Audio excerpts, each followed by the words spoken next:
Seigneur, dans cette soirée. Mais je veux te présenter, Seigneur mon Dieu, ton messager, celui que tu nous as envoyé dans cette soirée. Oui, Jésus. Pour nous délivrer ce message que tu as déposé sur ton esprit, mon Sauveur. Seigneur, donne-y cette liberté de pouvoir nous annoncer ta parole. Donne-y cette force et cette autorité qui vient du ciel. Utilise-le, Seigneur, comme tu as choisi de le faire. Et à toi soit la gloire et à toi seul, mon Sauveur. Merci pour tout, Seigneur. Amen. Amen. Merci, Seigneur. Merci, Seigneur. Que Dieu soit béni. Alléluia. Gloire à Dieu. Amen. Gloire à Dieu. Amen. Voilà, je vous dis bonsoir à tous dans le Seigneur. Je suis vraiment heureux d'être là ce soir avec vous. C'est pas que des mots. Il y avait un petit moment que j'étais pas venu visiter l'église et de voir l'église aujourd'hui, beaucoup de monde, c'est réjouissant. Amen. C'est ce qui a été dit pendant les chants, c'est le Seigneur qui permet ça. Amen. C'est lui, la Bible elle dit que les apôtres faisaient ce qu'il fallait, les chrétiens qui étaient autour faisaient ce qu'il fallait, ils priaient, ils participaient, ils donnaient ce qu'ils avaient. Mais Dieu, c'est lui qui ajoutait chaque jour à l'église. Ça veut dire que tous ceux qui sont là ce soir, vous êtes tous là parce que le Seigneur vous a attiré. Amen. La Bible, elle est précise à ce niveau-là. Elle dit qu'on ne peut pas venir à lui si on n'a pas été attiré. C'est-à-dire on n'a même pas de mérite à être là ce soir parce que quelque part, c'est lui qui nous a attirés. C'est son amour qui nous attire. On pense des fois qu'on est là pour faire plaisir. On pense qu'on est là pour passer un moment. On pense qu'on est là parce qu'on est curieux. Mais c'est l'amour de Dieu qui nous attire ici. C'est son amour qui nous attire ici. Et encore par son amour, aujourd'hui, il va nous tendre la main. Amen. Je voudrais que le Seigneur me donne la liberté. Vous la donnez, vous. Je le ressens. On visite beaucoup d'églises. Et puis, quand on vient dans une église où il y a la liberté, ça se ressent. Les frères le font, et puis le peuple le fait. Mais Seigneur, j'ai besoin, moi aussi, que le Seigneur bénisse mon cœur. Pour donner, il faut recevoir. Amen. Alors, je voudrais vous parler ce soir un peu de l'Ancien Testament. On va parler de l'Ancien Testament, on va parler d'un roi de la Bible. Vous voulez qu'on parle d'un roi de la Bible? Oui. Écoutez, la parole de Dieu dit que dans l'Ancien Testament, il y a des choses qui sont arrivées pour nous servir d'exemple. C'est-à-dire qu'il y a des choses qui se sont passées, qui ont été écrites précisément, parce que la parole de Dieu, elle dit que toute écriture, que ce soit l'Ancien Testament comme le Nouveau, elle est inspirée de Dieu. Amen. Et tout ce qu'on lit aujourd'hui, les livres de la Bible, sont des livres qui sont inspirés par le Seigneur. C'est sous l'inspiration divine que des hommes ont écrit. Et puis l'histoire que je vais vous lire ce soir, l'histoire qu'on va essayer de commenter ensemble, il y a beaucoup de détails qui seront donnés. Et si vous faites attention dans la lecture, ça sera peut-être difficile pour vous de trouver les détails qui vont être donnés. Mais s'il y a beaucoup de détails, c'est parce que c'est la même histoire qui est écrite dans 3 livres différents. Elle est écrite dans le 2e livre des Rois, au chapitre 18. Elle est écrite dans le 2e livre des Chroniques, au chapitre 29 et au chapitre 32. Et elle est écrite aussi dans le livre d'Ésaïe, au chapitre 36. Et ce qui fait que les 3 auteurs, comme si ça serait les 3 évangiles, ont écrit une histoire qu'ils ont vécue, une histoire qui s'est passée pendant leur temps, ou une histoire qui leur a été racontée, mais vraiment dans la précision. Ils l'ont écrit avec leur vision, ils l'ont écrit avec leur façon de voir les choses, et avec des détails qu'un a su relever, que l'autre avait peut-être passé à côté. Et c'est ce qui nous donne beaucoup de précision. Amen. Vous savez, j'ai appris, je ne le savais pas. Un jour, il y a un homme qui a dit, l'évangile, ça ne peut pas être vrai, parce que dans le Nouveau Testament, il y a 4 évangiles, ils racontent les mêmes histoires, et ils la racontent différemment. Ils ne racontent pas l'histoire de la même manière. Et puis j'ai appris que dans la loi pénale, qui est tirée de la Bible, si 3 personnes sont témoins de la même chose et qui la racontent à l'identique, leur témoignage n'est pas recevable devant la loi. Parce que ça veut dire forcément qu'ils se sont mis d'accord. Mais s'ils apportent leur témoignage, qui racontent la même histoire, mais avec une vision différente, c'est la leur, alors il le reçoit. Alléluia. On est devant quelque chose de vrai, c'est la parole de Dieu. Amen. Il n'y a rien qui peut donner un soupçon de doute à la Bible. La Bible, elle est entière. La Bible, elle est vivante. La Bible, elle traverse les âges. Elle est capable de nous parler tout seul dans notre maison. Elle est capable de nous parler tout seul quand on est en train de rouler. Elle est capable de nous parler à travers un cantique. Elle est capable de nous parler ce soir dans la réunion. C'est la parole de Dieu. Elle est vivante. Amen.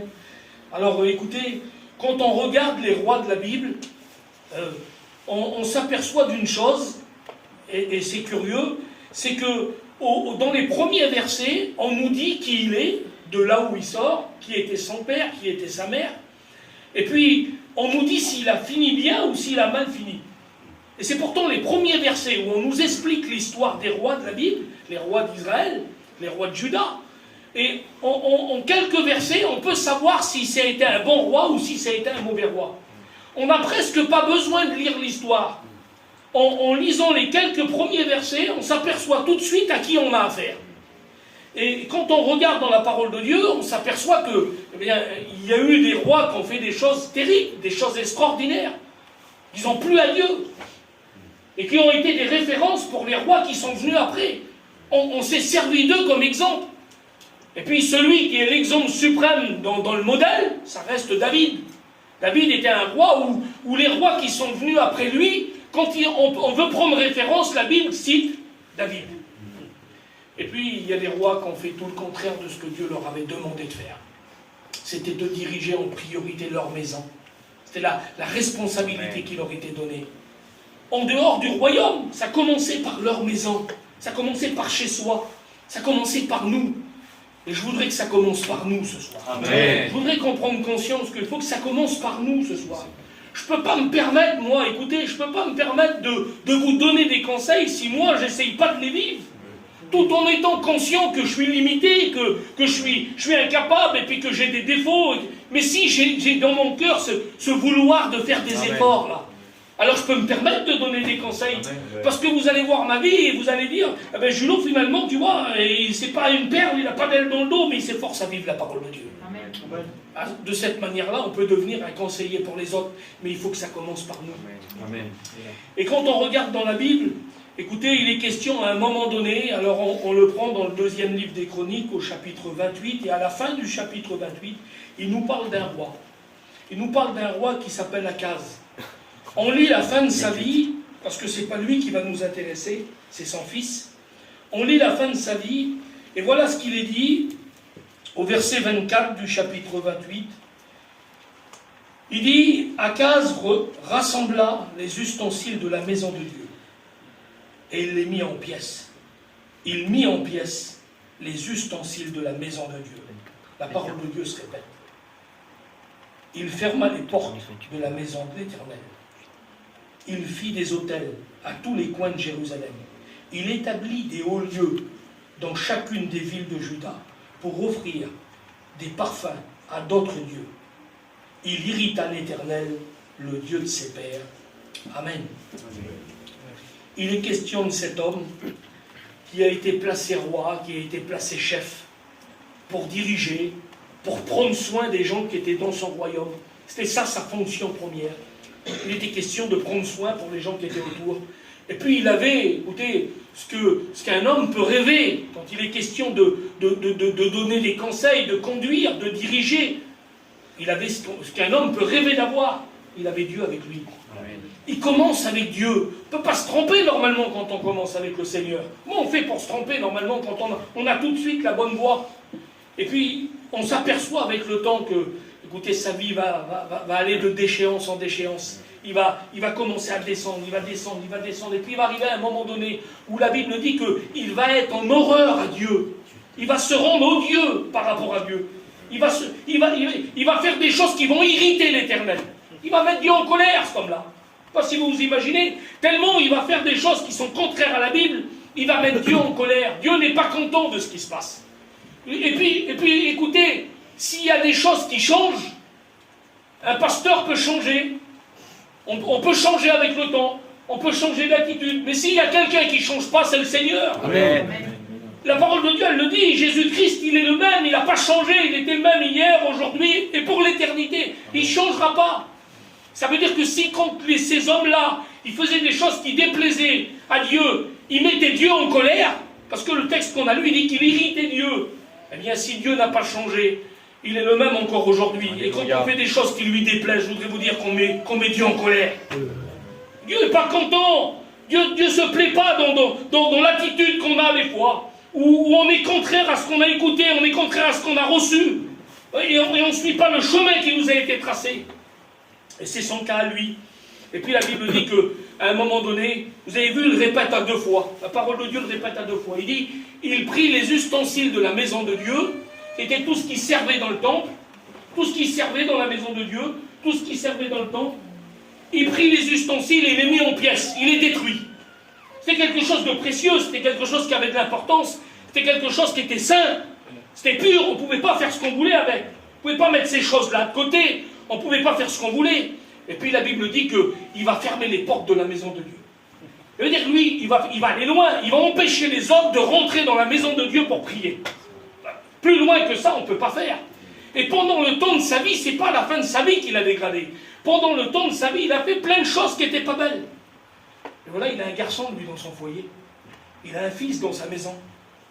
Et son fils, il sait une chose, c'est que quand son père, il ne sera plus là, lui, il faudra qu'il prenne sa place. Alors forcément, écoutez, quand il a 12 ans, 13 ans, ça ne l'intéresse pas, il est comme tous les petits garçons de l'époque, il n'y pense pas. Mais quand 14, 15 ans, 16 ans, il commence à avoir une âge où il regarde, il écoute ce qui se faisait avant, il voit ce qui se fait aujourd'hui. Ça lui fait mal, certainement, ce qu'il est en train de vivre. Ça ne lui fait pas du bien.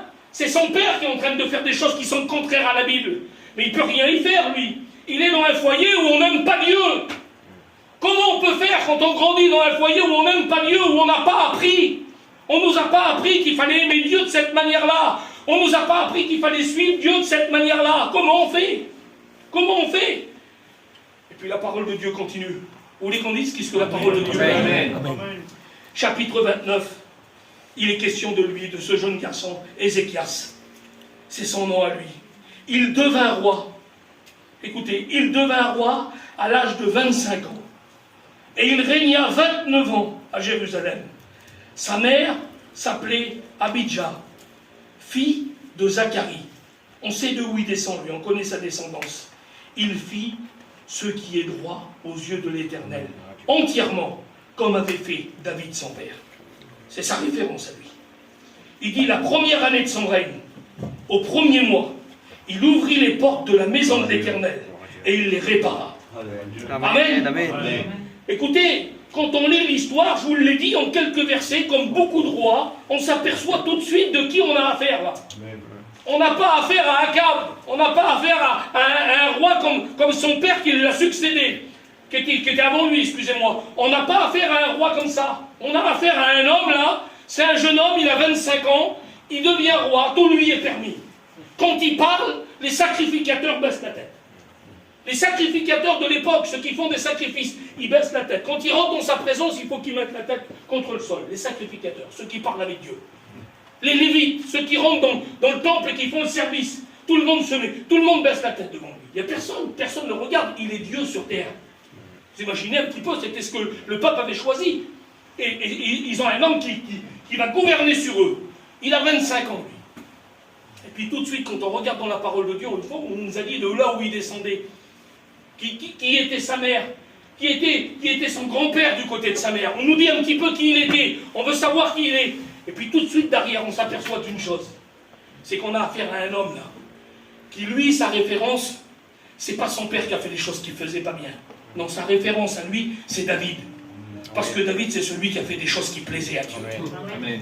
Il a un modèle, lui. Il a un modèle d'un roi qui a plu à Dieu. Eh bien, il veut suivre ce modèle-là. Et puis, quand on regarde dans la Bible, on s'aperçoit d'une chose, c'est que pour que notre modèle, pour qu'on soit appelé fils de David au lieu d'être appelé fils d'Akab, il faut que notre vie, elle va avec. Il faut qu'on ait une vie qui correspond à la vie de David. On ne peut pas changer de nom comme ça. Et si lui s'est efforcé, écoutez, de suivre ces traces-là, c'est parce que dans son cœur, il y a des valeurs. Il y a des valeurs dans son cœur. On se demande où il les a pris. Écoutez, on se demande où il les a pris. Et je vais parler avec les mots d'aujourd'hui. Il n'a pas été élevé dans une famille chrétienne, ce garçon-là. Il n'a pas grandi dans un foyer où on priait Dieu. Il n'a pas vu son père se lever le matin de bonne heure, se mettre à genoux et prier Dieu et invoquer Dieu. On ne lui a pas appris ça. On ne lui a pas appris quand on a des problèmes, il faut prier le Seigneur. Mais qu'est-ce qui s'est passé? Il y a des hommes au milieu de vous, ils sortent de la même branche. On ne les a pas appris comme ça. Ce n'était pas nos coutumes, ce n'était pas nos habitudes, ce n'était pas notre façon de vivre. On ne vivait pas de cette manière-là. On n'est pas des enfants de la mission pour certains. Mais qu'est-ce qui s'est passé? Qu'est-ce qui s'est passé qui a pu créer dans son cœur un désir aussi fort? Qu'est-ce qui s'est passé? Vous voulez savoir qu'est-ce qui s'est passé? Écoutez, je pensais à ça cet après-midi. Dans l'évangile de Luc, au chapitre 8 et au verset 4. Je pensais à ça, Tonino, cet après-midi. Il est question dans l'évangile de Luc, au chapitre 8 et au verset 4, il est question d'un semeur. Un semeur, vous savez, celui qui jette de la semence, celui qui sème dans les champs. Mais il est particulier, ce semeur-là. Il y a quelques jours, je méditais l'histoire du semeur, et il est particulier. Vous savez pourquoi il est particulier, ce semeur-là? Parce que la Bible, elle dit qu'un jour, un semeur sortit pour semer. Elle le présente comme ça. Évangile de Luc, chapitre 8. Il sort pour semer, et puis là, il se met à semer au bord des chemins. Il se met à semer au milieu des pierres. Il se met à semer au milieu des épines. Mais quel semeur qui sème au milieu des épines? Qui c'est le semeur que c'est son métier de semer? Vous n'êtes pas des semeurs, vous. Mais pourtant, vous savez qu'il ne faut pas semer au milieu des épines. C'est comme si vous gaspilliez la semence. Vous savez très bien que ça ne se fait pas. Les frères, vous n'avez pas appris, mais vous n'avez pas besoin d'apprendre. S'il y a des endroits pierreux, là, vous n'allez pas jeter la semence dans les pierres. Et si au bord du chemin, ça va servir à quoi? Mais pourtant, ce semeur-là, de l'évangile de Luc, lui, il sème dans ces terrains-là. Ça veut dire quoi? Ça veut dire qu'il y a un semeur divin. Que même si dans le foyer ça ne correspond pas, même s'il y a des épines qui ne correspondent pas, même s'il y a des pierres qui ne correspondent pas, il vient semer quand même. Il a passé dans des familles ici, là, et il a semé. Même si on n'aimait pas Dieu, même si, excusez-moi, des mots qui sont forts, on parlait mal contre Dieu. On en a eu chez nous des comme ça. Eh bien, le semeur divin, lui, il sème quand même. Pour lui, la parole, il n'est pas en train de la perdre, il n'est pas en train de la gaspiller. Il sait qu'à un moment donné, elle va tomber dans la bonne terre. Et un jour, écoutez, dans le palais d'Akab, au milieu des blasphèmes, parce que c'était ça qui vivait Akab, c'était des blasphèmes, au milieu des moments où on faisait du mal à Dieu, où on irritait Dieu, Dieu était en colère, mais pas assez pour arrêter de semer. Il continue à semer quand même dans le palais d'Akab. Il continue quand même à parler. Et puis il y a une semence, une petite semence, mais la Bible, elle dit qu'elle vient du ciel. Amen. Elle a tombé dans le cœur d'un jeune garçon. Et lui, il s'est imprimé de ça, il s'en est imprimé. Écoutez, Ézéchias, on est devant un homme qui s'est imprimé des valeurs de Dieu. Il voulait plaire à Dieu, envers et contre tout. Déplaire à sa famille. C'était lourd de déplaire à sa famille. C'était lourd de ne pas marcher dans les empreintes de son père. C'était lourd. Excusez-moi, on est des gens, on sait comment ça fonctionne chez nous. C'est lourd aussi pour nous. Mais quand Dieu met quelque chose dans un cœur, je ne sais pas pour qui je le dis ce soir, mais quand je le méditais cet après-midi, je disais, Seigneur, je le dis, je sais que je le dis pour quelqu'un. Si Dieu met quelque chose dans ton cœur, écoutez, c'est plus fort que tout. C'est à Dieu que tu plais. C'est à Dieu que tu plais. Tu ouvres des portes que personne ne peut ouvrir. Alléluia. Tu fermes des portes que personne ne peut fermer. C'est la parole de Dieu qui nous l'enseigne. Parce que tu veux plaire à Dieu. Et ce garçon-là va se mettre à l'œuvre tout de suite. La Bible, elle dit ça, la première année de son règne. La première année, il a 25 ans, il est roi, il peut tout avoir. Il est plus beaux chevaux de l'époque, ça représentait les voitures d'aujourd'hui. Il avait tout ce qu'il voulait. Il pouvait faire venir les plus grands artistes, et puis jouer pour lui, les plus grands musiciens. Ça existait déjà à l'époque. Il pouvait tout faire. Non, il lui importe quelque chose. La première année de son règne, la porte qui a été fermée par son père, la porte de la bénédiction, la porte qui a été fermée par les coutumes, la porte qui a été fermée par les traditions, la porte qui a été fermée par le manque de savoir. Il va, la Bible, elle dit, la première année, il rouvre les portes de la bénédiction. Seigneur, quelle importance! Et quand vous faites la lecture dans la parole de Dieu, vous vous apercevez de quelque chose d'important. La Bible, elle parle au singulier, c'est à lui que ça s'adresse. Elle dit, la première année de son règne, il ouvrit les portes de la maison de Dieu et il les répara. Ça veut dire qu'il s'est mis à l'œuvre, lui. Amen. Écoutez, c'est lui qui s'est mis à l'œuvre, les frères. La Bible, elle est précise. Et il n'y a rien qui est au hasard dans la Bible. La Bible, elle nous montre que là, on a un homme qui s'est mis à l'œuvre lui-même. Ça veut dire qu'il n'a pas été chercher les ébénistes en Israël, les meilleurs. Il n'a pas appelé les hommes qui étaient à son service. Trouvez-moi le meilleur ébéniste. Pourquoi? Il faut réparer les portes, ils ont été abîmées. Parce qu'il y a des portes, il y a tellement longtemps qu'ils sont fermées, ils sont abîmés. Ça vous est arrivé des fois, les frères, on fait du déménagement, on vient arranger des petites choses, on rentre dans une propriété, on va là-bas dans le garage, on tire sur les portes, c'est pourri, c'est abîmé. Et puis quand on tire, on les abîme, on voit, ils grincent, ça s'ouvre mal, il y a des morceaux qui tombent. C'était ça qui est en train de se passer là. Ça faisait tellement longtemps. Eh bien, il y a des portes comme ça, des portes spirituelles. Des portes de cœur, des portes qui ferment la bénédiction parce qu'il y a trop longtemps qu'ils sont fermés. Écoutez, frères et sœurs, même les sœurs, il faut savoir se remonter les manches. Alléluia. Et se mettre à l'œuvre. Pour réouvrir les portes. Et s'ils sont abîmés, il faut se mettre aussi à l'œuvre. Et puis, je pensais à ça il y a quelques temps en arrière. Écoutez, un jour j'étais dans l'église là-bas chez nous, et puis je lisais la Bible. L'après-midi, je m'avais mis à part, je lisais la Bible. Puis il m'est arrivé quelque chose qui m'est très rarement arrivé. À un moment donné, j'avais l'impression que j'étais plus dans l'église. J'étais plus là, j'étais tout seul, c'était l'après-midi. Mais j'avais l'impression que j'étais plus là, oui, j'avais l'impression que j'étais dans l'écriture, j'étais dans la Bible. Mais pas arrivé souvent ça, mais là j'étais en train de vivre quelque chose. J'étais imprégné de la parole et je lisais cette histoire. Et je m'imaginais, c'était mon imagination, j'ai pas eu de vision, je vous rassure. Mais j'aurais bien voulu en avoir, c'est public les visions. Mais là, je voyais, c'est comme si j'étais dans l'histoire et je m'imaginais les gens de l'époque. M'imaginais les gens de l'époque qui avaient connu le roi Akaz, qui était un homme dur, un homme ingrat, un homme qui leur faisait pas attention, un homme qui les méprisait, un homme qui prenait pas qu'à d'eux. Puis d'un seul coup, qui voyait le jeune roi, là, 25 ans, 26 ans, là, il y avait un an qui s'était passé, s'était mis à l'œuvre, il passait devant la maison de Dieu, il passait, il devait se dire, regarde, c'est le roi qui est en train de travailler là-bas. Comment? C'est lui, il est en train de travailler sur les portes là-bas. Tonino, quelle fierté! Et je me suis mis, j'étais rentré dans l'écriture, j'étais dans l'histoire. Il y avait de la fierté dans mon cœur. Je disais, Seigneur, quelle fierté pour les gens du peuple, là, de voir cet homme, le roi, c'était le roi. C'est pas rien, les frères. Vous savez, j'ai fait, moi, des travaux un petit peu, je rénove. Et puis ça m'est arrivé de refaire des volets. Il fallait penser. Il fallait passer le rabot. Tu t'abîmes les mains, tu as des écharpes qui rentrent dans la chair. Tu te mets en miettes. Il n'y a pas plus dur que ce travail-là. Il est plus dur que n'importe quoi. Tu dis, il faut peindre le mur, oui. Et ou alors, tu as juste le petit volet là-bas, mais il faut le préparer. Ah, je veux pas le mur. Vous savez, ça les frères, tout le monde le sait, ceux qui sont... C'est un travail terrible. Et je pensais à ça, je disais, Seigneur, comment il devait être fier en passant comme ça. Et j'étais touché dans mon cœur, j'étais imprégné par ça. Puis à un moment donné, le Saint-Esprit est venu me visiter. Amen. Le Seigneur me disait, t'es fier parce que tu te disais, si j'aurais vécu à cette époque-là, j'aurais été fier d'avoir un roi comme ça. Et moi je disais, oui Seigneur, oui, j'aurais été fier. Le Seigneur disait, mais toi aussi, t'es un roi. Toi, t'es un roi, et pour ouvrir des portes, pour ouvrir la porte du ciel, il n'a pas regardé non plus à donner ses mains. Il n'a pas regardé non plus à donner ses mains. Il n'a pas regardé, lui, à saigner. Il n'a pas regardé à donner son sang. Il l'a fait pour ouvrir la porte. C'est ton roi, toi. Écoutez, je voudrais dire, c'est votre roi à vous aussi. C'est votre roi à vous. C'est celui qui est descendu du ciel un jour, le roi des rois, le Seigneur des seigneurs. La Bible dit qu'il nous a ouvert une porte, il a inauguré quelque chose qui n'existait pas. Ah oui, une route qui n'existait pas, une route qu'on ne pouvait pas prendre, une route qui nous a été fermée à nous. Il nous a ouvert les portes. Et aujourd'hui, je ne sais pas si vous réalisez un petit peu, tu n'as pas besoin d'église, tu n'as pas besoin de pasteur, tu n'as pas besoin de tout ça. Qu'est-ce qu'elle dit la Bible? Tu as un besoin, tu as quelque chose qui ne va pas. Tu rentres chez toi, tu fermes ta porte, tu te mets à genoux, tu pries. Parce que la porte a été ouverte. Hein. C'était pas toujours comme ça. Écoutez, lui, il se met à l'œuvre. Et puis il arrive un moment donné où les portes sont ouvertes, et quand les portes sont ouvertes, il voit à l'intérieur ce qui s'est passé. La Bible dit que ça avait servi un petit peu de rangement pour tout et n'importe quoi.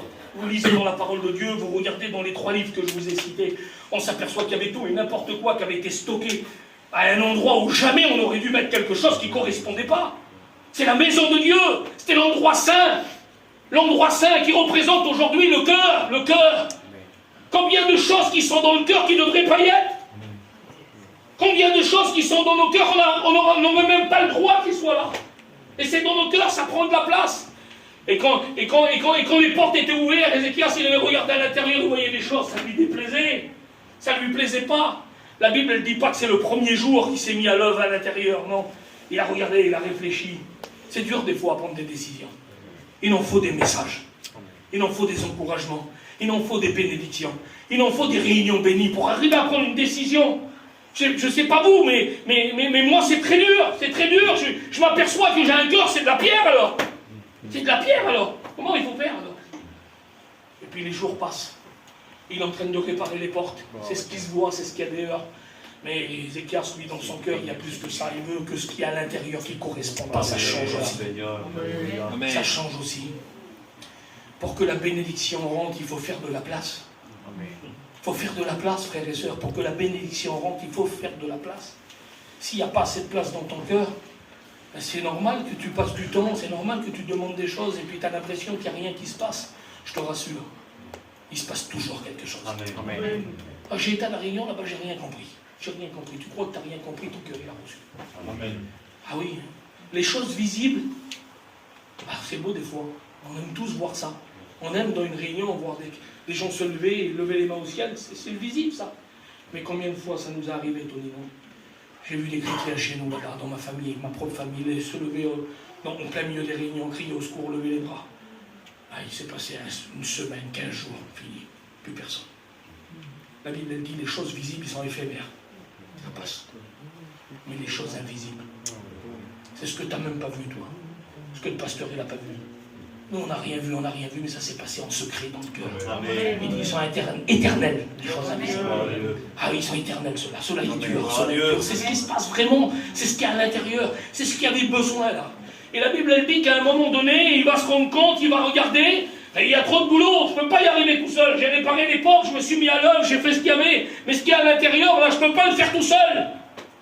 Comment? Ah oui, tu as besoin d'aide. Tu as besoin d'aide. Tu as besoin d'être aidé. Tu as besoin de tes pasteurs, tu as besoin des églises, tu as besoin des étudiants, tu as besoin. On ne peut pas faire tout seul, on ne peut pas y arriver tout seul. On ne peut pas vivre une vie chrétienne tout seul, ça n'existe pas. La Bible, elle ne dit pas ça. Elle dit, il est bon, il est doux, il est agréable pour des frères de demeurer ensemble. Parce que c'est là que Dieu envoie la bénédiction. C'est là. Tu la cherches, la bénédiction. Elle est où? Elle est dans la prière, elle est dans la lecture, elle est dans le travail, elle est dans la prédication, elle est dans le chant. Elle est où? Elle est dans la communion, ça c'est sûr. C'est sûr, elle est dans la communion. Le plus simple. Alors il fait une chose. La Bible, elle dit, il fit venir les sacrificateurs et les lévites. Il assembla tout le monde devant la place là. Il appelle tout le monde autour de lui. Venez, venez, il faut que je vous parle. Ah Seigneur, quelle beauté. Que c'est beau quand il y a un feu dans le cœur qui, écoutez, ça brûle. Et puis on fait part à nos frères. Venez, venez, il y a quelque chose qui ne va plus. Vous avez vu, quand à un moment donné, on a vécu ça, nous. On était cet été en mission, là, puis ça faisait un petit moment qu'on tournait. Puis il y avait les réunions, c'était des messages terribles d'évangélisation, puis on avait nos amis, nos familles qui étaient là, qui ne connaissent pas encore le Seigneur, ça ne bougeait pas. Du moins, c'est ce qu'on croyait, ça ne bougeait pas, on ne voyait rien. Et à un moment donné, il y a un frère qui est venu, pourtant ce n'est pas le plus ancien, il est venu, il a dit, les frères, venez voir, il faut que je vous parle, je voudrais vous parler. Alors on est arrivé, nous on est arrivé, il avait le store entier, on s'est assis, il nous a donné à boire, il a dit, les frères, écoutez, il faut qu'on fasse quelque chose. On ne peut pas laisser comme ça, il faut qu'on fasse quelque chose. Comment? Il y a certainement des choses qui se passent en secret dans le cœur, mais on a besoin de le voir maintenant. On ne peut pas rester secret. Mais qu'est-ce que tu veux qu'on fasse? On va faire quoi? Écoutez les frères, on n'organiserait pas 2-3 jours pour Dieu là. Et puis une veillée qui va durer jusqu'à 2-3 heures du matin. Bon, écoute, oui, on va te suivre. Oui, mais c'est beau quand un frère, dans son cœur, il y a un feu qui s'allume. Il réunit ses frères, il ne veut pas faire des choses tout seul, lui, c'est pas un patron. C'est pas un patron, c'est pas quelqu'un, moi Dieu m'a parlé. Il y a des gens, ils vivent comme ça aujourd'hui. Tu leur dis, mais ça va pas, c'est pas en accord avec la Bible. Bah oui, mais moi, c'est Dieu qui m'a parlé. Oh, tu sais, c'est Dieu. Comment on va faire alors? Parce que si ça, c'est la parole de Dieu, et puis que toi, tu nous dis que Dieu t'a parlé, et que ça ne correspond pas, alors Dieu, il aurait 2 messages. Comment on fait? Et puis tout le monde peut apporter son message, tout le monde peut dire sa façon. C'est pour ça qu'il y a la Bible. Amen. La Bible, elle nous met tous d'accord. Amen. La Bible, c'est pas mes idées, c'est pas mes pensées, c'est pas ce que j'ai entendu, c'est pas ce que je crois, c'est pas ce que je ressens. C'est la Bible, c'est la parole de Dieu. Elle nous met tous d'accord. Et puis le frère l'a mis ça en route cet été-là. Et puis le résultat s'est fait savoir, le résultat s'est fait connaître tout de suite derrière. Il était à peu près 2 heures du matin, c'était la 3e journée. Il était 3 heures du matin, et puis d'un seul coup, ça a démarré. Et puis l'effusion du Saint-Esprit a tombé. Seigneur, on avait des jeunes qui étaient remplis de l'Esprit. Ils étaient baptisés du Saint-Esprit, ça parlait en langue. On avait des gens qui se donnaient à Dieu. On vivait un réveil au milieu de nous. Mais ça démarre de quelque chose, là. Un frère qui rassemble ses frères autour de lui et qui leur fait part de ce que Dieu y a mis dans le cœur. Ézéchias, s'il va faire ça, lui, il les fait venir et puis il dit, les frères, on peut pas rester comme ça. Comment? On peut pas, il y a des choses qui vont pas. Les frères, regardez le mot qu'il leur dit, il est important. Il dit maintenant, mes fils, cessez d'être négligents, car vous avez été choisis par l'Éternel pour vous tenir devant lui à son service, pour être des serviteurs et pour lui offrir des prières qui lui sont dues. Seigneur, quelle beauté! Cessez d'être négligents. Vous ne pouvez pas continuer comme ça. Il est en train de leur dire, il faut se ressaisir là. D'accord, il y avait des choses qui n'allaient pas du temps de mon père, mais c'est passé, c'est derrière ça. D'accord, il y en a qui ont mal fait les choses, mais c'est passé, c'est derrière. Regardez les beaux jours qu'on a devant nous. Regardez l'œuvre qu'on a devant nous, c'était ça qu'il était en train de leur dire. Regardez les familles qui s'approchent de Dieu. Regardez aujourd'hui ce qui s'est passé là-bas, ce qui se passe là-bas, ce qui se passe là-bas. Regardez un petit peu, tournez vos regards. Et puis contemplez ce que Dieu est en train de faire. Et il leur fait rappeler une chose, vous avez été choisis. C'est pas possible, oui, vous avez été choisis. C'est une merveille, Seigneur, écoutez. Il dit le texte de la parole de Dieu, il dit ça, il dit, c'est moi qui vous ai choisis. C'est moi, je vous ai choisi, c'est Jésus qui parle. Je vous ai choisi afin que vous alliez et que vous portiez du fruit. Amen. Ah oui, il ne nous a pas choisis pour rien. Et là, dans le texte, il est en train de leur dire, vous avez été choisis pour vous tenir devant lui à son service et pour lui apporter des prières qui lui sont dues. Seigneur, quelle importance! Il était en train de les remettre à leur place. C'est bon quand Dieu nous remet un petit peu à notre place. Et que le Seigneur nous montre des responsabilités qu'on a chacun par rapport au choix qui a été fait. On ne peut pas tout miser sur le prédicateur, on ne peut pas tout miser sur le dirigeant, on ne peut pas tout miser sur lui. Tu as des responsabilités aussi. Oui, mais moi je suis une femme, tu comprends, puis mon mari n'est pas chrétien, mais tu as une responsabilité, tu as ouvert une porte. Quelle bénédiction.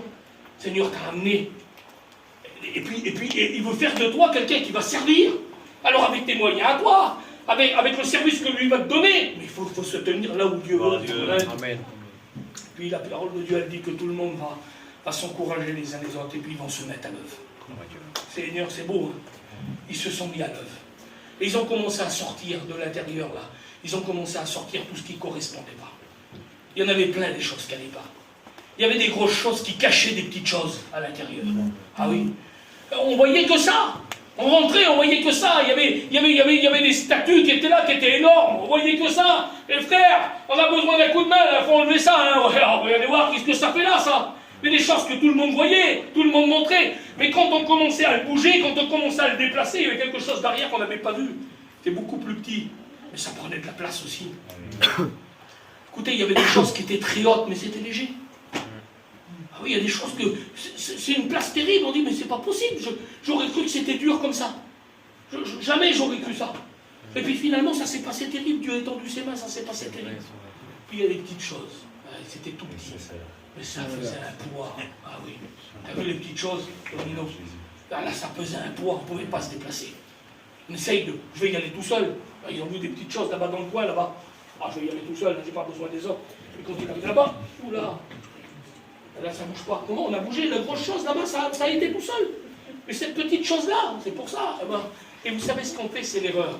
Écoutez, quand on regarde dans nos cœurs, quand on regarde dans notre vie, et qu'on voit des petites choses qui sont dans un coin qui pèsent très lourd, on essaye de les déplacer et on voit que ça pèse très lourd. Vous savez l'erreur qu'on fait?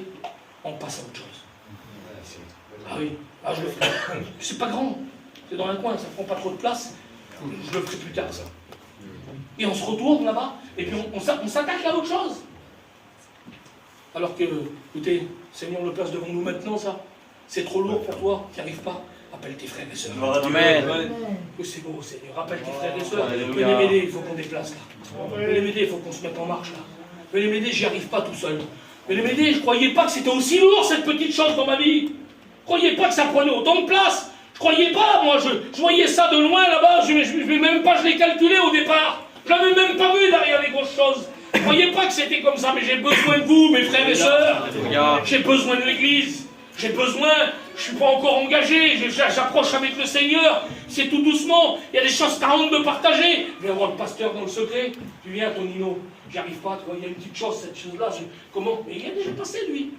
Il a des témoignages qui vont t'aider, des frères qui ont passé par là. Il va t'aider, il va t'encourager, tu crois que tu es tout seul dans ton problème, tu crois qu'il n'y a que toi qui vis ça. C'est l'ennemi qui veut t'enfermer.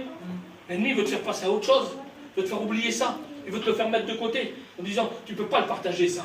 Mais c'est un menteur. La Bible elle dit c'est un menteur. Ah oui. Non, il faut appeler tes frères. Tu n'es pas tout seul. Il y en a d'autres avant toi qui ont passé par les mêmes choses. Et ils ont remporté la victoire. Ils ont remporté la victoire. Et puis la Bible dit qu'ils vont se mettre à l'œuvre. Et puis quand ils vont commencer à sortir les choses, alors On s'imagine facilement. Et vous avez vu ce que le Saint-Esprit est en train de faire là pendant le message? Je ne sais pas si... Mais le Saint-Esprit, de toute façon, on ne peut pas prêcher mieux que lui. On ne peut pas. Il n'y a pas un meilleur prédicateur que lui. Il n'y en a pas un. Pendant le message, il est en train de te les montrer, les choses petites et lourdes. Incroyable quand même. Hein? Moi, je ne sais pas. Moi, je ne sais pas. Je ne sais pas qui est concerné. Je ne sais pas quoi, de quoi il est question. Moi, je ne sais rien. Je n'ai pas besoin de savoir. En plus, ça ne m'intéresse pas. Mais lui, il sait. Il vient là, il est en train de te le dire à toi. Tu vois, c'est ça, toi. C'est ça, toi. La grosse chose, tu te rappelles? Allez, tac, comme ça, elle est partie.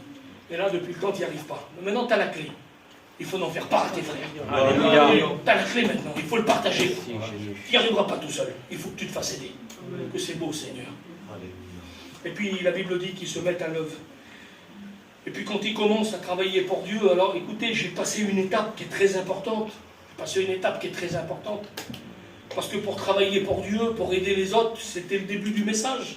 La Bible, elle dit qu'il leur a demandé à eux de se placer devant Dieu. Il dit, sanctifiez-vous.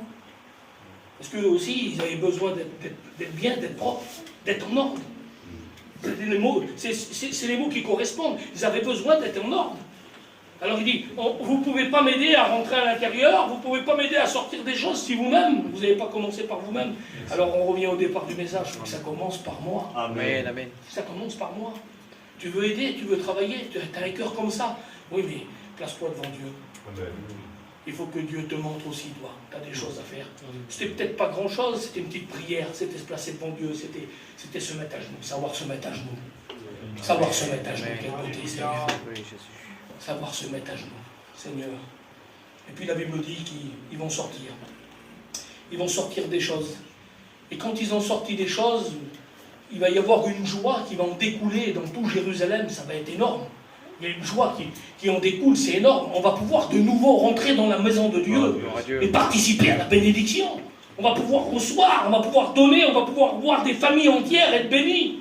On va reprendre les cantiques qu'on ne chantait plus. Parce qu'ils ne chantaient plus de cantiques là. On va pouvoir les rechanter. On va voir de nouveau des familles qu'on ne voyait plus, qui viennent, qui vivent autour de Jérusalem, qui faisaient 2 jours de marche pour arriver à la maison de Dieu et participer au Saint-Repas, participer à la Pâque de l'époque. Qui était quoi? Le symbole de la libération. On allait pouvoir venir le voir. Alors, il va faire quelque chose quand il sort de là. Il va envoyer des messages. Ah, il va envoyer des messages partout.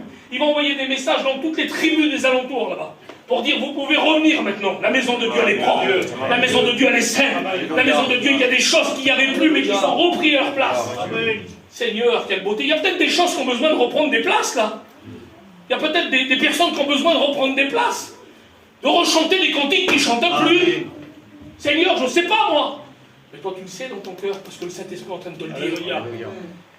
Et puis, la Bible dit que les messages vont circuler, et puis il y a une joie qui va découler, parce que ça ne s'arrête pas à Jérusalem. Ça ne s'arrête pas là, parce que derrière le message, il y a de l'effervescence. Et puis, comment? Ça veut dire qu'à la date prévue, au moment prévu, on va pouvoir de nouveau retourner à Jérusalem. Vous ne pouvez plus le faire jusqu'à maintenant. Et puis là, on va pouvoir le revivre, on va pouvoir revivre ces choses-là. Et puis les choses se mettent en marche. Les choses se mettent en marche.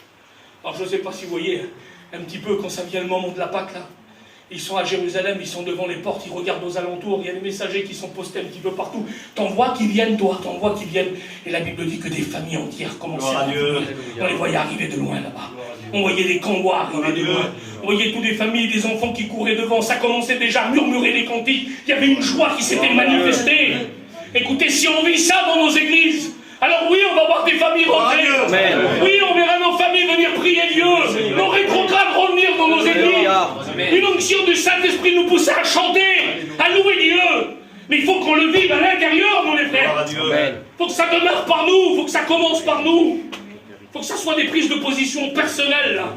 Si tu veux que ta famille se convertisse, ça commence par toi. Il faut que ça commence par toi. Seigneur, que c'est beau. Et puis la Bible dit que quand ils vont arriver là-bas, il y en a peut-être qui avaient l'habitude de venir du temps d'Akab. Et quand ils passaient devant certains endroits, parce que quand on a lu au début, il dit qu'il avait mis des autels à tous les coins de Jérusalem.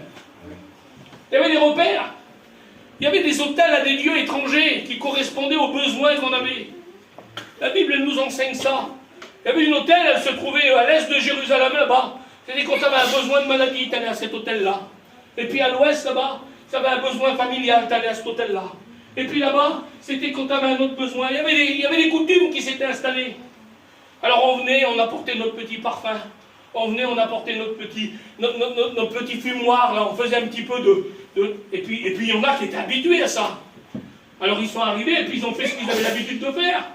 Ils se sont rendus là-bas, puis quand ils sont arrivés dans un coin de Jérusalem, oh, qu'est-ce qui s'est passé? Il n'est plus là. Comment? Le haut lieu, il n'est plus là. Il n'y a plus rien, mais il y avait un haut lieu là. Et écoute, c'est le roi qui l'a mis en place, hein. Je sais bien qu'il y avait un haut lieu là. Ah oui, mais il n'est plus là, pourquoi il n'est plus là? Les choses ont changé. Oh, Dieu. Comment les choses ont changé? Amen. Que c'est beau quand les choses changent. Amen. Quelle beauté. Le premier miracle que Jésus fait, c'est le changement. Amen. Premier miracle. Il change l'eau en vin. Je me suis posé la question un jour, écoutez, je me suis dit, Seigneur, quand même, c'était le premier miracle que tu allais faire. Derrière, excusez-moi du mot, des gens qui étaient plus là, ils n'étaient plus à la vie, il les a ramenés à la vie. J'aurais choisi le premier miracle, j'aurais choisi celui-là, moi. Il a marché sur l'eau. Il a donné, avec 5 pains et 2 poissons, il a donné à manger à des milliers de personnes. Et là, tu as changé de l'eau en vin. Seigneur, quand même, tu aurais pu choisir un miracle, mais je me suis fait, moi, cette interrogation-là. Et puis le Seigneur me disait, oui, mais moi, je voulais faire passer un message important. Avant de voir tout ce que tu as cité là, il faut changer. Amen. C'est le changement d'abord. Amen. Et après, tu verras des résurrections. Après, tu verras des bénédictions. Après, tu verras des gens par milliers se tourner vers Dieu. Mais d'abord, il faut le changement. Amen. Il faut que ça change. On ne voyait plus de hauts lieux, ça avait changé. Il n'y avait plus de traces de rien. Il avait renversé les hauts lieux. Il les avait renversés. La Bible dit qu'il n'a voulu rien laisser au hasard, parce qu'il y avait des rois avant lui qui avaient fait plein de bonnes choses, mais ils avaient laissé les hauts lieux à droite à gauche. Ils avaient gardé des petites choses. C'était pas grave, ça, c'était gentil. Écoutez, on n'est pas gentil, on n'est pas méchant, on est biblique. Amen. Amen. Faut pas être gentil, faut pas être méchant, faut pas être conciliant. On n'est pas là, écoutez, on n'est pas là pour passer de la pommade. On n'est pas là pour dire c'est pas grave, tu verras. C'est pas tête, il dit ça souvent, pauvrette dans la Bible, ça n'existe pas. Zinga non plus. Il a raison. Vous ne trouverez pas dans la parole de Dieu, par contre, vous trouverez Dieu est amour. Amen. Vous trouverez Jésus t'aime. Alléluia. Vous trouvez, ce que Dieu veut, c'est que le méchant se repente et qu'il se change de sa situation. Gloire à Dieu. Ah oui, ça vous le trouverez dans la Bible, c'est des versets de la parole de Dieu. Mais on ne fait pas un évangile comme ça. On n'essaye pas de se faire du bien en se disant c'est pas grave mon frère, tu fais ça, c'est pas grave, tu verras, ça va s'arranger. Non mon frère, écoute, si je t'aime, je te dis la vérité. Amen. Ah oui, tu viens vers moi, tu dis Julio, ça va pas, qu'est-ce que tu fais? Ça va pas, qu'est-ce que tu as dit? Comment? Mais comment tu le fais aussi? Tu le dis devant l'église comme ça? Arrête-le là, il parle là! Ah non, la Bible ne dit pas ça. La Bible ne nous enseigne pas ça. La Bible dit, tu vois ton frère ou ta soeur qui a commis quelque chose qui ne correspond pas à la Bible?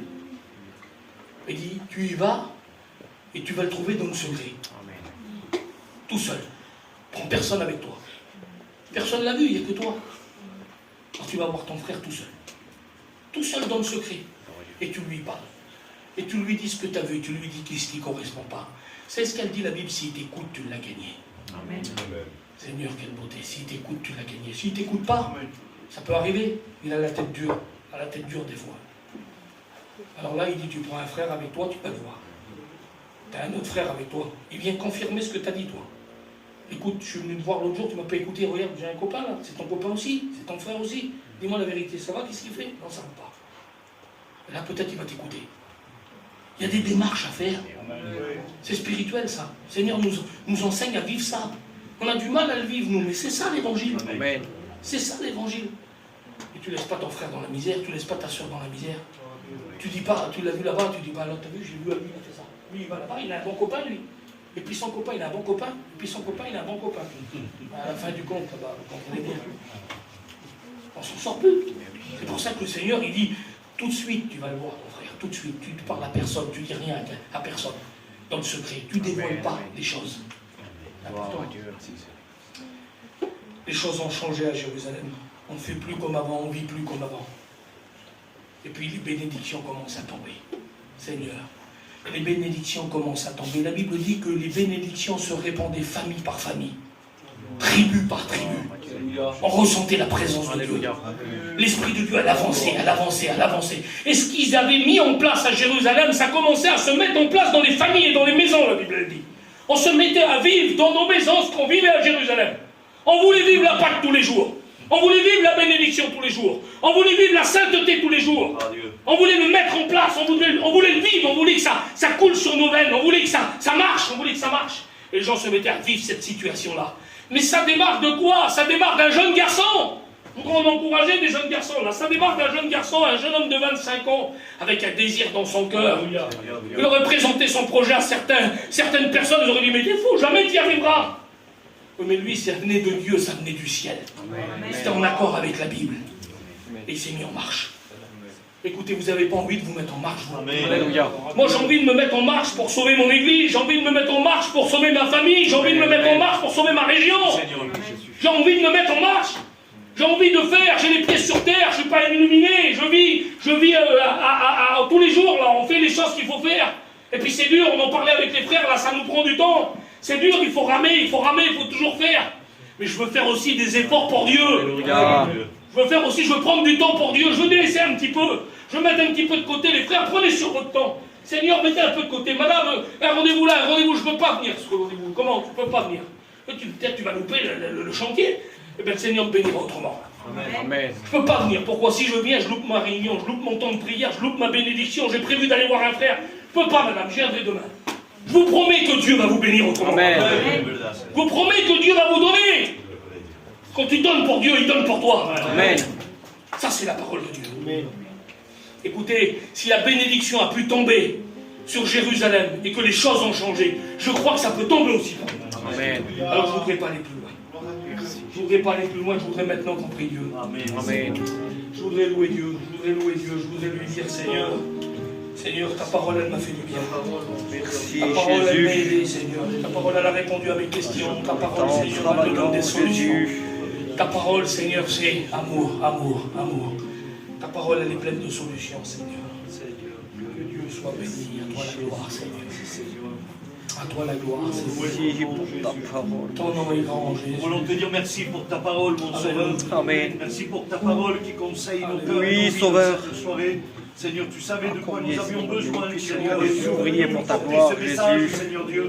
On veut se mettre à l'œuvre, Seigneur. Oui, Sauveur. On ne veut plus vivre sur les erreurs du passé. Seigneur, Rachetons le temps. On change. Avec toi, on va y arriver, Jésus, Seigneur. donne-nous la capacité, Seigneur, mon merci Sauveur pour Dieu, ce bon désir à être unis, dans nos Seigneur. cœurs, Seigneur mon Dieu, de réparer ce qui a été cassé, Seigneur mon gloire, Dieu, Jésus. d'enlever tout ce qui prend de la place et tout ce qui gêne, Seigneur Dieu, que nous puissions prendre des résolutions sincères. Alléluia. Merci parce que tu nous encourages, merci parce que tu nous pousses à le faire, Seigneur, par le moyen de ton esprit. Seigneur mon Dieu, merci. Quelle est bonne ta parole, Seigneur Dieu. À combien ton amour est grand, Seigneur Jésus. C'est ainsi que nous verrons tes bénédictions, Seigneur. Nous voulons croire en ta parole ce soir, Seigneur. Nous voulons y croire, Jésus. À toi soit la gloire, mon Dieu. Sois loué, Seigneur, à toi la Amen. gloire. Merci pour ta grâce. Béni soit ton Alléluia. Merci, mon Soit la gloire, Dieu. Accorde. Quelle Béni, Seigneur. bénédiction, Sauveur. Prions le Seigneur, les frères. Alléluia. Prions Dieu. Seigneur, à combien je veux te louer ce soir, Seigneur mon Dieu. À combien je vois que cette parole est en accord avec la prédication de dimanche, Seigneur mon Dieu. Tu nous appelles à nous responsabiliser davantage, Seigneur mon Dieu, et à travailler pour ta gloire, mon Sauveur Dieu. Alors s'il te plaît, nous savons, Seigneur, que la moisson est grande, mais il y a très peu d'ouvriers. Mais le peu d'ouvriers que nous sommes, Seigneur, nous voulons nous accrocher à toi, unis ensemble dans un même esprit, Seigneur mon Dieu, et ne pas regarder en arrière et avancer, travailler pour toi, mon Sauveur Dieu. Alors donne-nous la capacité et donne-nous cet amour à travailler ensemble, Seigneur Jésus. Et aide-moi à reprendre un frère s'il y en a besoin, Seigneur mon Dieu. Et donne-moi la force à être repris si j'en ai besoin aussi, Seigneur mon Dieu. Seigneur, humilions-nous devant toi et travaillons pour ta gloire. Alors je te demande, s'il te plaît, Seigneur mon Dieu, que tu puisses bénir chacun de mes frères, chacun de mes sœurs, et tu leur donnes cette force à avancer, à s'engager davantage pour ta gloire.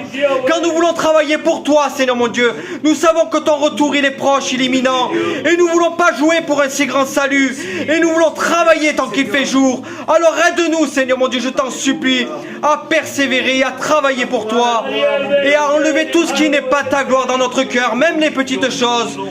Lave-nous, Seigneur Jésus, travaille nos cœurs, façonne-nous, mon Jésus. Amen. À combien tu travailles les cœurs, mon Jésus. Merci pour ta parole, Jésus. On sent qu'elle descend du ciel, elle est vraie. Merci, mon Jésus. Merci à combien tu as parlé à mon cœur, tu as parlé à ma vie, mon Jésus. Pour la gloire, je bénis ton nom, Jésus. Oh, je dis t'aime, merci. mon Jésus. Merci, merci encore Père, pour ta parole ce soir, mon Christ. Merci parce que Sauveur tu Dieu. sais parler au cœur. Dieu, Padre, ce soir, tu t'es adressé encore à nos cœurs. À nos Alléluia. vies, et en particulier encore à mon cœur, mon Jésus. Merci, Jésus. À combien tu es celui qui sait tout, mi Dios Papa de la Gloria. C'est toi, la Merci parole. parce que ce soir, mon Christ, oui, nous nous rendons à l'évidence. Oui, dans chaque cœur, il y a des choses qui gênent, mon Sauveur. Tu Et nettoies, en particulier Sauveur, dans mon s'il te cœur, mon plaît. Christ Mais d'amour. aussi notre Tu vois les part petites à enlever, choses, mon Seigneur Jésus, qui sont insignifiantes à nos yeux. Mais Dieu, mais bien lourdes, comme ton serviteur C'est vrai, l'a dit. Sauveur. Alors ce soir, ce que nous voulons, Jésus, c'est des victoires. Amen. Mais pour avoir ces victoires, mon Christ d'amour, nous devons nous mettre au travail. Oui, Jésus. Ériger, nous Dios, Padre de la gloria, de ses forces. Ces forces qui S'il te viennent du plaît, ciel. mon Sauveur Ce Dieu. soir, mon Christ, ton œuvre a besoin de toi. Oui, Et ton Jésus. intervention, mon Christ. Tu es celui qui change toutes les choses. Amen. Celui qui bouleverse les vies, mon Christ. Alors merci. Merci parce que ce soir, nous confions en toi. Alléluia. Papa, merci Nous encore. croirons Quelle bénédiction bonté à ta venir, parole, mon Jésus. Christ. Merci encore. À toi toute la gloire, mon Jésus. Merci, Amen. Jésus. Gloire à Dieu. Merci, mon Sauveur. Alléluia. Merci, Jésus. Merci notre Dieu, à toi toute la gloire. Merci Pour pour ta toi, bonté, chaque Jésus. jour, mon Jésus. Quelle grâce tu nous fais dans nos vies, mon Jésus. Merci Jésus, pour le merci ciel au Padre, ouvert, mon ta Jésus. parole Seigneur Jésus, mi Dio Padre. Merci parce qu'elle m'a fait du bien, mi Dio Amen. Padre. Merci parce que tu m'as parlé, mi Dio Padre. Tu les bénis, Je Jésus. vais, mi Dio Padre, traverser, mi Dio Padre, il y a des petites choses, Seigneur. Ça travailler davantage. Seigneur Jésus, Pour la gloire au Dieu. tu nous aider de ta gloire, Padre. S'il te plaît, Père éternel, mi Dio, pour que tu puisses avancer, mi Dio Padre, pour ton œuvre. Oui, Jésus. Travailler de plus et davantage, mi Dio Padre, pour la S'il te suite. plaît, mon Sauveur. Seigneur, merci de ta gloire parce que tu as servi ton serviteur, Seigneur Jésus. C'est Jésus. mon message de ta gloire, Padre. Merci, Sauveur Dieu. Tu reçois toute la gloire, Seigneur. Merci, mon Jésus. Seigneur, Te rends grâce, Sauveur Dieu. C'est bien. Écoutez, je ne suis pas plus intelligent que personne ici. Mais si on veut du changement, il faut se mettre au travail. Alléluia. En vérité que c'est vrai. Moi, c'est ce que je retiens dans mon